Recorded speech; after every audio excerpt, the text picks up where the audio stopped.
Hi guys, this is my series on American history and it'll cover from the Revolution to the Civil War and maybe even further in the future.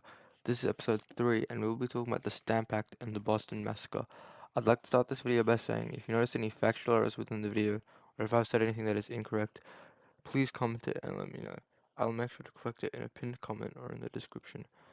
This video will be split into two sections. The first will be on the taxes introduced and the second on how it caused the Boston Massacre and other outcomes. Part 1. Victory in the French and Indian War was costly for the British government. They also believed that the colonists had benefited greatly, but were not paying a fair share in taxes. Therefore, in March of 1765, the British Parliament passed the Stamp Act, which was designed to pay for 10,000 new British troops in the colonies. This placed a tax on documents, including legal contacts, newspapers, and even playing cards. The amount taxed was 1.5 shillings, or up to £10, depending on the document. This was paid in British sterling rather than colonial currency, and anyone in violation of the Stamp Act would be tried in Vice Admiralty courts, which had no jury. The Stamp Act greatly angered the colonists, who protested strongly against its introduction. In October of 1765, the Stamp Act Congress was held in New York, and it included 27 delegates from 9 colonies. They then published the Declarations of Rights, which argued that only the colonial government could raise taxes in America.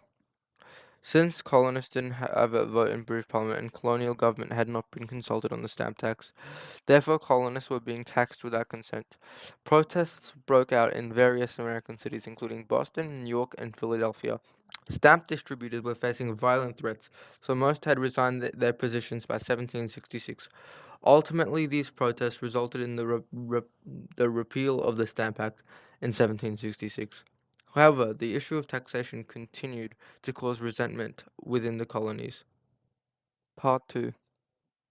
Although the Stamp Act had been repealed, the British were determined to raise more revenue from the colonies. In 1767, the Townshend Acts imposed import taxes on porcelain glass, paper, lead, and tea. These were essential commodities colonists were unable to source or produce themselves.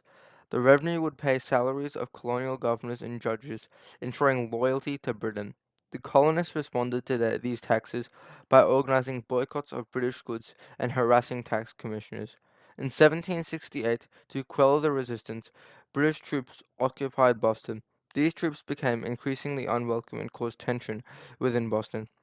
On the 5th of March 1770, a British sentry struck a 13-year-old apprentice wigmaker, Edward Garrick, in the face with his musket. A crowd of 50 Bostonians attacked the soldier, throwing objects and threatening him. A British commander then sent 7 soldiers to assist the soldier. These soldiers were also attacked by the mob, which had now grown to a size of 300 to 400 people. The soldiers then fired into the crowd, killing 3 and wounding 8, of whom 2 died later. Differing accounts of the incident were later published in anonymous pamphlets. Anti-British publications suggested that it was a massacre and that it was an unprovoked attack against peaceful protesters, and they argued that there was evidence that this was evidence that the British government was oppressing colonists. One anti-British source claimed that there was not the least provocation and that the troops began to form into a half circle and began to fire upon the people. However, pro-British publications claimed that soldiers were attacked by disloyal colonists. One pro-British source claimed that the inhabitants had formed and were preparing to execute execute a design of attacking the soldiers on that evening.